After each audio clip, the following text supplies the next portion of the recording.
Wade, Anne said, clicking on the send button on their email program. Check this analysis and see if you can confirm any of my findings. Got it, Wade said, still on the big TV screen monitor in the possible living room. Checking now. The living room looked like a tornado had hit a research lab. Charts and readouts were scattered across unoccupied surface. Anne was working on her laptop, balanced on her knees, while Jim and Tim had their own computer set up to one corner of the room. Analyzing chemical compounds, James emerged from the kitchen, talking on his cell phone. Nothing at all? I see. All right, no, that's fine. Thanks for your help, Jerry. Give my love to Susan and the kids. Bye. He clicked off the phone and rubbed his eyes. The family had been up most of the night trying to figure out how to cure Kim of Faye. Any luck? Anne asked, as James sat down on the couch next to her. Well, Jerry said they couldn't find any sort of antidote without a blood sample at the very least. And even then, it could take years to find out what exactly the composition of this formula, much less find a cure, James answered. You didn't tell him? Anne asked, raising an eyebrow. No, of course not. We've kept it hypothetical, James replied. How about you? Any luck there?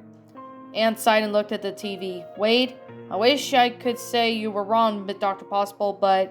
Wade sighed himself.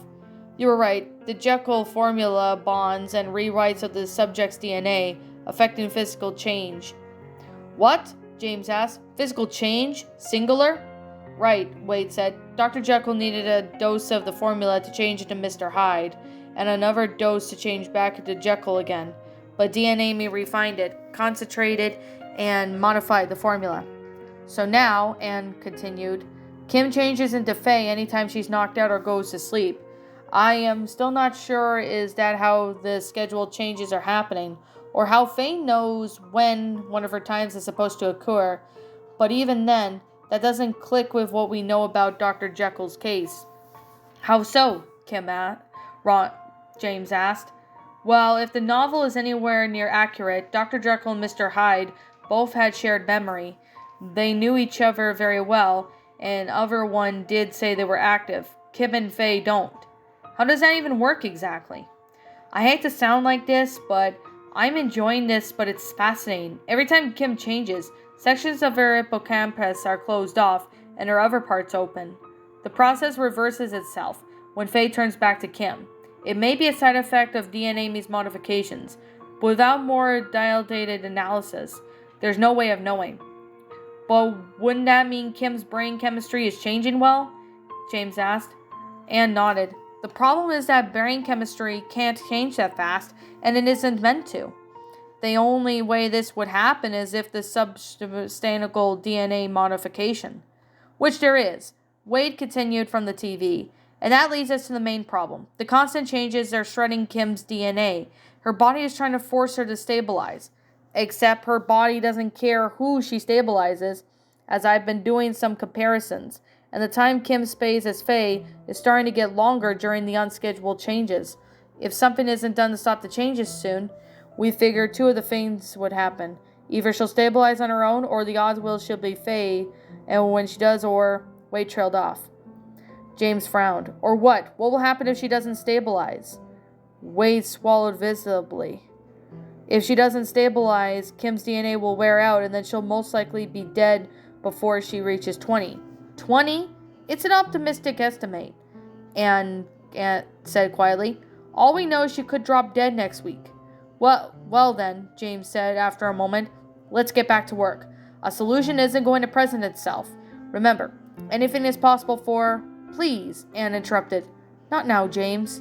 Fortunately, the tension was broken off by Ron barreling for the front door. Where's Kim? We're working on that, Wade said, still trying to trace the communicator. I have located the sloth. Where's that? Ron asked. Wade frowned. They parked outside of Tri-City Hospital. Really? Anne said. Hand me the phone, would you, dear? Thanks. Anne dialed the number and waited for someone to pick up. Manny, it's Anne. I'm fine, thanks. How are you? That's good. Listen, Manny, I need a favor. We haven't heard from Kim all night. No, nothing like that. We found her car's out there in the parking lot. Could you call down into a meeting to see if anyone's been here? Thanks, Manny. There was silence for a few moments. Then, Manny? Yes, I'm still here. No, well, that's at least small relief. Thanks. What? Is she all right? Oh, dear Lord, do me another favor, would you? Let her parents know that I'm more than willing to help any way I can. Thank you, Manny. Yes, I'll call them later. Thank you. Bye-bye. Anne then hung up the phone and then looked into the room. Her face went pale. Bonnie Rockwell is in the ICU. James frowned. What happened? She has multiple broken bones, lacerations, bruising. It's not pretty. She's going to be in physical therapy for a while, Anne said, trying to keep her composure. But that's not the worst part. What is? Admitting says that she was brought in by a girl with dark red hair and an inappropriate attitude. Faye? Ron asked. Sounds like it, Wade responded. A scheduled change was due yesterday afternoon. Could Bonnie be in the wrong place at the... What is it? We're getting hit on the site from senior. Ron and the Possibles exchanged glances. Put him through, Wade, Ron said. Wade's image disappeared from the big TV screen, replaced by an image of the billionaire supervillain. Ah, Ron Stoppable, he said. And you must be Dr. Possible. It's a pleasure to make your acquaintance, although I wish I could have been more under happier circumstances. Happier circumstances? Ron asked. What do you mean? Senior's expression darkened. I assume Miss Possible since you work at Tri-City Hospital. Have you heard of what happened to Bonnie Rockweiler? Anne nodded. We just found out. It's astonishing. Indeed, Senior agreed. However, I'm afraid I must impart some rather distressing news. I must report that your daughter's been abducted. Abducted? Ron screeched. He stormed up to the TV. What have you done with her, you twisted old... If I may finish, Senior said sternly, shutting Ron up. I will overlook the outburst since you're all quite naturally concerned for Kim Possible's safety. But I'm not the one who has abducted her. Please, tell us what happened to her, Senior, Anne said. I encountered Kim Possible early this morning outside the hospital, Senior began. We discussed what would have happened to Miss Rottweiler. I then made a left to make a phone call. When I returned to the entrance of the hospital, I saw Kim Possible unconscious, being loaded into an unmarked van by several global justice agents under the command of Dr. Director. Dr. Director? Ron asked. Are you sure about this? James asked. Quite sure, Dr. Possible, Senior answered. The van drove off after the back doors closed, and I noted the direction where it went. I believe you will find it somewhere in Lowerton. Thank you, Senior, Anne said. We appreciate your help given the relationship of our daughter. I am happy to be of service. I am too a parent, and after all, I wish you luck, and should you need my assistance again, Junior and I will be staying at Upperton Arms for the foreseeable future. I wish you luck on the innovators. Goodbye. Goodbye. Senior disappeared, returning to Wade on screen, who just looked up from his computer. I did some checking. There are reports of a traffic accident outside of Lowerton. A white van lost control and crashed into a tree on the side of the road. Oh boy, Ron said. Anyone who want to bet that van had global justice hats? Probably, James said. I bet they made any mistake trying to drug Kim while they captured her. Which means Faye joined the party, Ron finished. Dr. P, could you give me a ride out there? Maybe we could figure out where she went from there, and get some answers. Can do, James said, producing his keys from his pocket. Honey, you coming? No, you two go ahead, Anne replied. Wade and I will keep working on trying to find a cure. Plus, I want to get a hold of Bonnie's parents. Make sure they're holding up all right. James nodded. All right, let's go, Ronald. Global justice agents do not panic. Like a Holocaust day suddenly sprouts wings, or a good movie directed by Yu Wee Boll, it does not happen. Nearly every global justice agent fled and is put through a battery of physical and psychological tests that would make it a CIA operatives and Navy SEALs flinch. Modeled on the principles set down by the legendary Office of Secret Intelligence Training Director Carl Hunter Gavers, and the training process is designed to weed out the incompetent, the unsuitable, and even the tests will still make a potential agent better than they was before. Any agent trained under the Gavers protocols integrating with the ability to cope with the mind-blowing weirdness of every conceivable stripe. Global Justice Field Agents do not panic. Global Justice Field Agent Second Class Louis Klumsky was panicking. He had woken up a few minutes prior to find himself strapped down to a hard, uncomfortable chair, clad only on his boxers, and the room was lit. The only source of light was coming from the desk lamp, standing on the desk. There was another broken lamp in the room, plugged into the wall and sparkling, just inches from the large pool of water that Clumsy was sitting in. Clumsy had himself tried to escape from his bonds, but whoever had trussed him up did a one good job of it. 4 straps have an end clutch of each of his limbs, one across his forehead, the other one on the chin, 2 on his neck, and 3 on his chest and stomach, even one across each of his hands and feet. But that was clearly causing him to panic, and the red-headed woman sitting overturned desk next to the working lamp.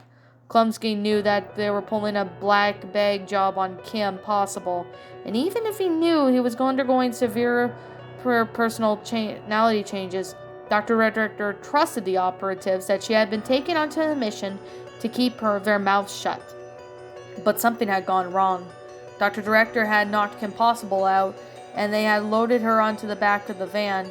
Klumsky himself was securing her to the gurney at the back of when she began to twitch. He had opened one of her eyes to check on her. He was surprised to find the eye had turned purple. There was a sharp crack, and Klumsky sank into the darkness, only to be awakened by a bound was an unknown location.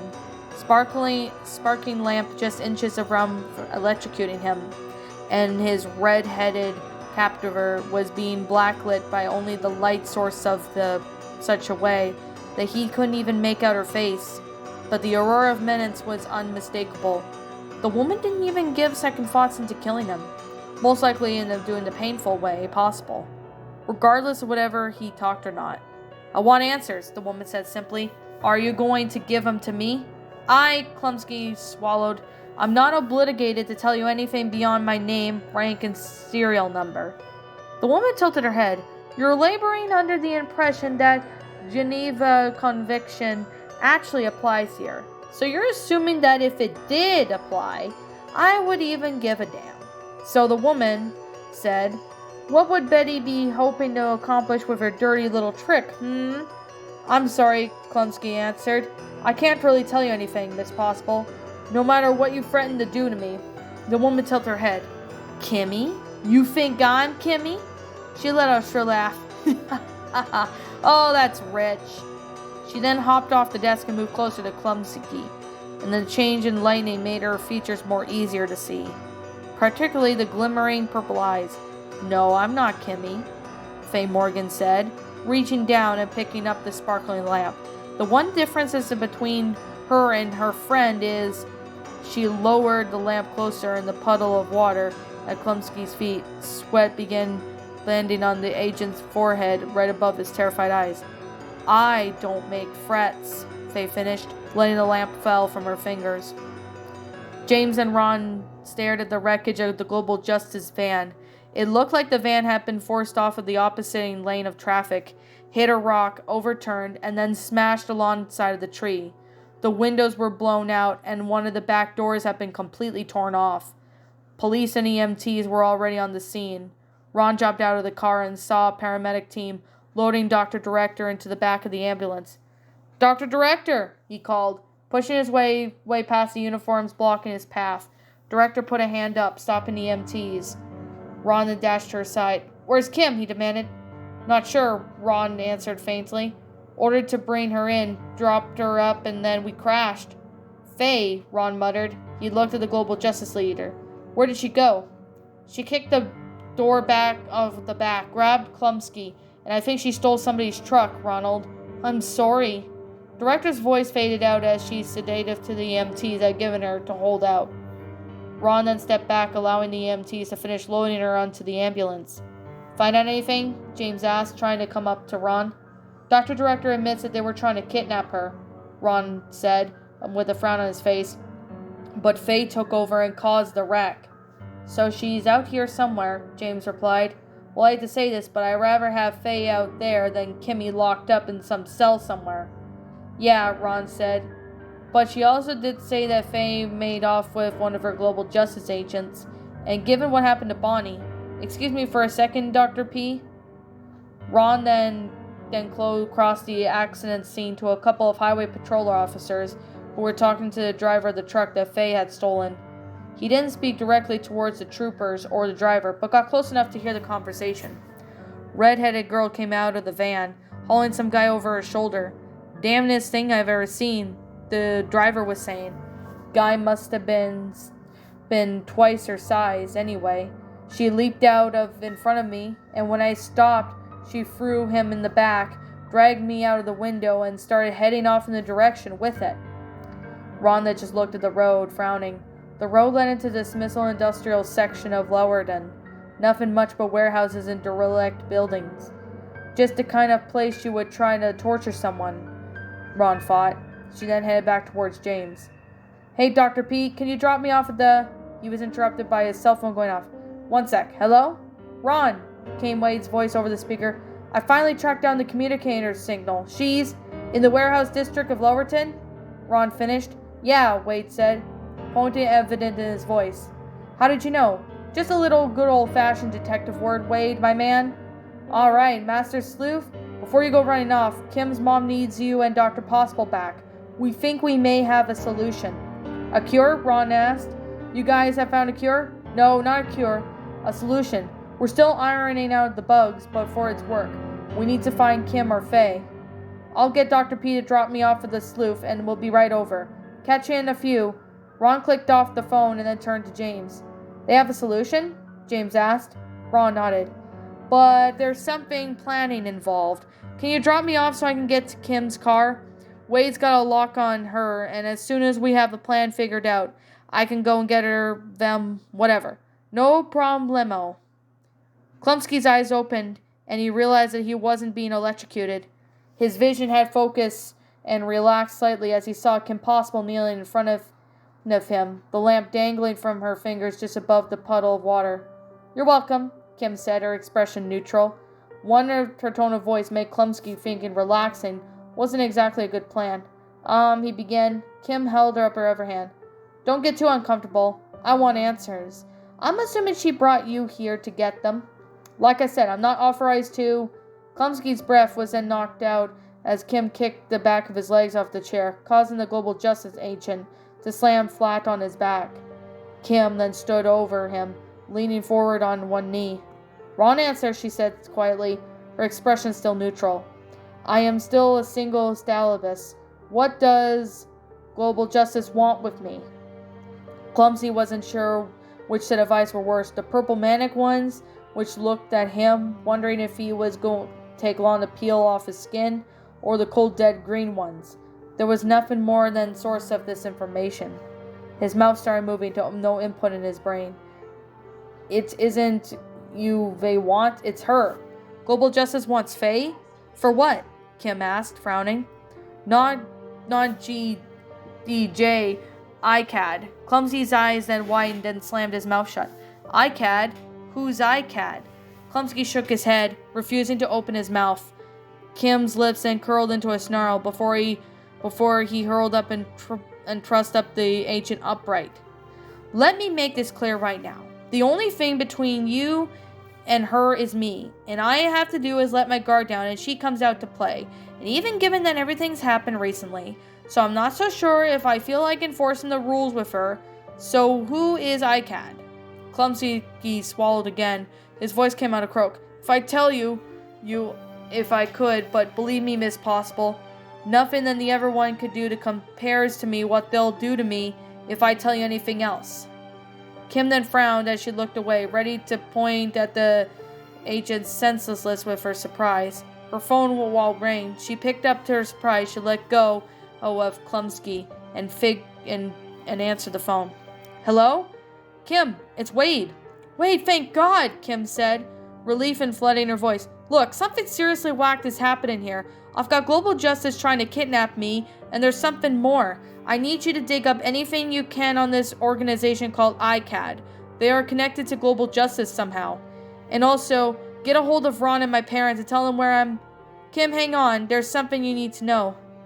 "Tell me in a minute Wade. Just get a hold of Faye's awake, Kim. Kim's eyes widened as she comprehended what Wade was trying to tell her. What? Faye's awake. Kim, in your head. She's awake and watching. Wade, that's impossible. When I'm awake, she's asleep. We all know how this works, Kim said. And across the room, Klumsky just stared at Kim, puzzlement and terror of wearing the control of his expression. Not this time, Kim, Wade answered. Faye's awake, Kim. I'm positive. How? Look at the phone cord. Kim then frowned and looked at the phone cord, which was cut off completely and was dangling from the receiver. Kim's eyes widened again as Wade's voice kept issuing from the phone. How could I be talking to you if the phone isn't connected, Kim? And while we're at it, would I be able to use the phone when the communicator is strapped onto the wrist and is working fine? You wouldn't, Kim whispered. I'm sorry, what was that? I said you wouldn't, Kim yelled over to the phone, startling Klumsky. Kim hurled the phone across the room, which was bounced off the wall and hit the floor. Kim collapsed onto the floor, holding her head in her hands. Damn, he wouldn't. Kim's eyes then strapped up as Faye's voice floated through her head. Faye? Well, gee, Kimmy. Who else has the time to share in your brain? By the way, I suggest pulling Global Justice Boy over here, out like a light. Unless you want to be reporting getting back to whoever's pulling the strings, you've lost your damn mind. Kim then looked over at Klumsky, who was looking at nonchalant up to the point where Kim had a pressure point on his shoulder and knocked him out. She stood him back up. How are you still awake? Don't know. Probably has something to do with the crap Betty had knocked you out with. I could still feel in your blood. Has a zingy sensation. You can feel what's in your blood? In our blood? What do you mean you can't? Next, you'll be telling me you can't smell fear in Ron's sweat and he's left you alone? You mean he's with you? If that's what you want to tell yourself, then sure. Kim ignored the jube and then activated communicator. Wade appeared on the screen and Kim whined. Kim, are you alright? I'm fine, Wade. Listen, Global Justice is sending agents after you. We know. I'm pretty sure they want Faye. What for? Gee, I'm super-powered psychopath that has no alterations of causing pain, agony, and chaos. What do you think they want me for? Shut up, Kim snarled. Wade blinked. What? He asked, confused. Kim sighed. Not you, Wade. I don't know what happened. Might have something to do with the drugs Dr. Director hit me with, but Faye's awake. Awake? Wade said. Right now? Right now making sadistic comments in my head. Let Ron know, will you? Wade nodded. He's on his way to your location now. There's a Global Justice agent missing from the crash site that Faye caused. He's here, Kim said. Faye tried to get him to talk, but I managed to stop her from doing anything stupid. He would have talked. Trust me. Get anything from him? Wade asked. Look up something called ICAD. Looks like some kind of organization that Global Justice boss around. It's probably an acronym, but I'm not too sure. Give me 6 minutes and read a red hot potato peeler with the Global Justice Boy over here, and I'll get your information you want. I told you to shut up, Kim yelled, her voice echoing around the warehouse. Kim, are you alright? Wade asked, after an awkward silence. I'm fine, Kim said. Let Ron and my parents know what's going on, alright? I'll be waiting here. Ron's on his way. I'll give him the update. Thanks, Wade. Kim clicked off the communicator and sat down heavily on the floor. You're up to something. So are you, Kim answered, not raising a head. Now, shut up. Faye's awake? Ron yelped. He pulled the sloth over to the side of the road so he can give his full attention to the conversation between himself, Wade, and Kim's parents. She thinks it has something to do with the drugs Global Justice used to capture her, Wade said. I'm pretty sure Faye will go back to sleep when the drugs wear off.